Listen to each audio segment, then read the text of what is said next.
Hello, YouTube. It's Quan again, and today I want to touch on a subject that's quite honestly going to become a problem down the line, if it hasn't already been so, and that is development costs. Will they be passed on to us? Already, we're seeing games that are being released with day one DLC, with DLC already on the disc that they claim they produced after the game came out, only later to be proven to be a bold-faced lie. You'll see nickel and diming of things like weapons, etc., map packs. Of course, nothing's obligating you to purchase any of these things. That's all well and good. But then there are those cases where you see stuff like Mass Effect 3 and the storyline dealing with Javik, the Prothean. I don't know how many of you are familiar with the storyline of Mass Effect or even give a rat's ass, really. But yeah, here you had a core character that was very important. And they basically stripped him away and locked his content away unless you forked over money or pre-ordered way early with the deluxe and edition and whatnot. Now, you might say that's no big deal, I mean it's just games. With the possibility of games costing $70, DLC going up gradually, step by step, yeah, it's going to be a huge problem. Especially when you see now that these consoles that are coming out, the Xbox Infinity and the PlayStation 4, are pushing graphics and other visual and audio assets to a ridiculous level.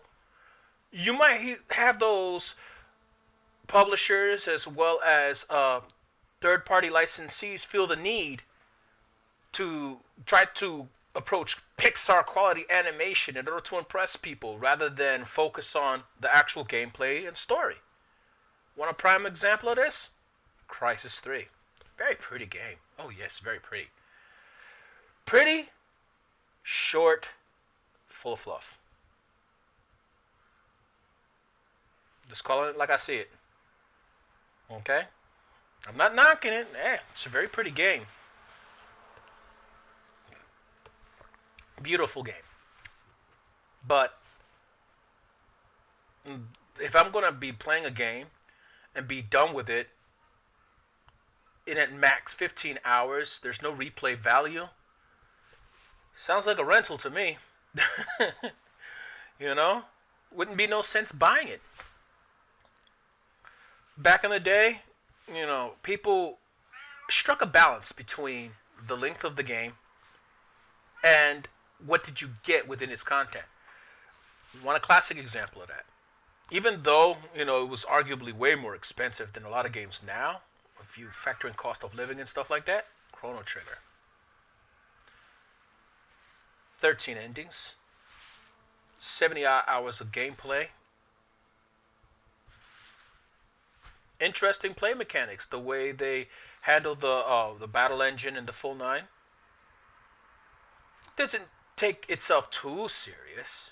There were times where they had a little levity in the game. It was funny when it needed to be. And that was cool. At least when you got that game, you knew you got something for it. Modern example of that, taken to the extreme, would be Kingdoms of Amalur Reckoning.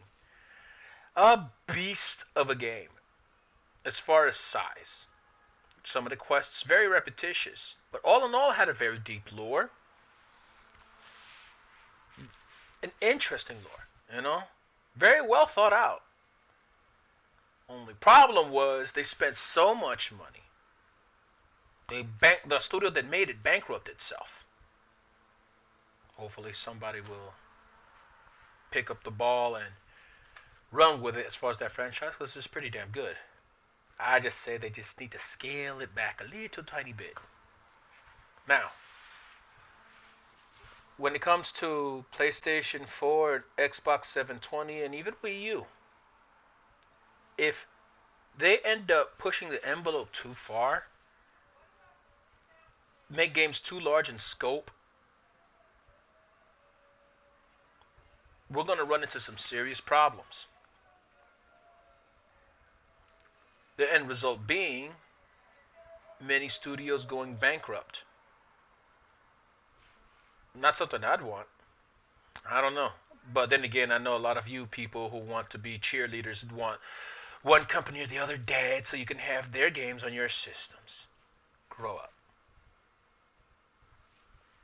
You know?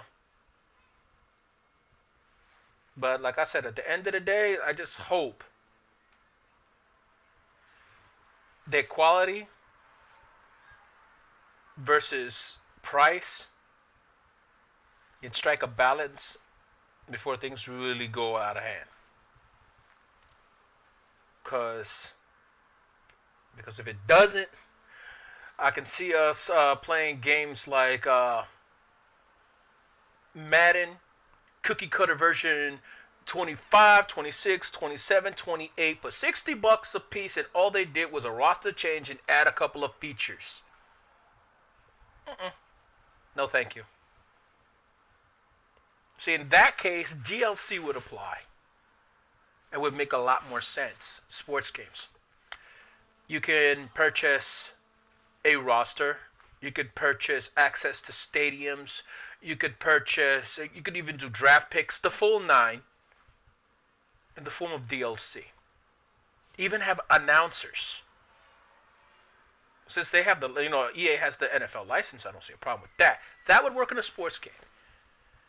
Games like shooters, nah, they're nickel and diming us with cookie cutter versions, basically going through just minor changes in their various iterations. It's like, no, thank you. Give me something different. Even Nintendo is guilty to a degree, to a greater or lesser degree with a lot of their franchises, but not as much as one would think at the end of the day, but still. Let's just hope, we don't contribute to the problem by buying some overhyped, overpriced, pretty but dumb game.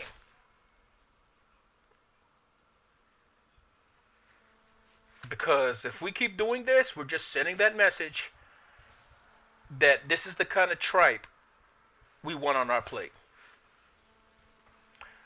Well, it's been fun, YouTube. Till the next time.